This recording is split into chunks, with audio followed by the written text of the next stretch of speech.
It is good that most people will never have their daily lives disrupted by a serious crime.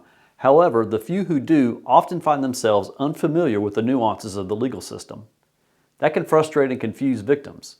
It can have the same effect on everyday citizens who are simply trying to understand the procedures in a high-profile case. Welcome. My name is Jeff Kidd, and I'm the Administrative Chief of Staff at the 14th Circuit Solicitor's Office.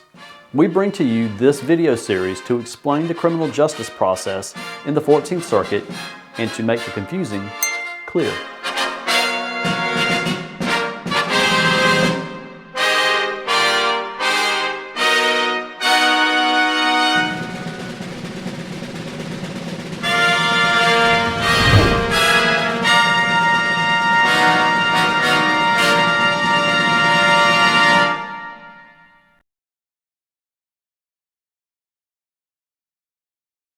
In this 11th episode, we explain what happens during a jury trial.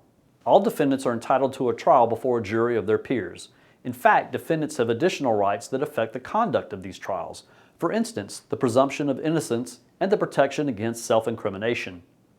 As such, defendants have the option, but are not required, to submit evidence or call witnesses. If the defendant chooses not to testify, the judge will instruct the jury that it cannot even consider this fact during the deliberations. It is not uncommon for the defense to rest without presenting any case at all, relying instead on cross-examination of the prosecution's witnesses and the closing argument of the defense attorney. The burden of proof is squarely on the state, that's the solicitor's office, to prove charges beyond a reasonable doubt. Further, prosecutors do not have carte blanche in arguing their case.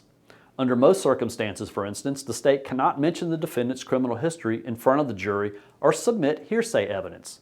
That is, statements supposedly made by one person that are entered into the record through testimony of another person. The judge is the sole interpreter of the law and the admissibility of evidence. However, it is improper for the judge to offer an opinion about the facts in front of a jury. The jury is the sole interpreter of the facts.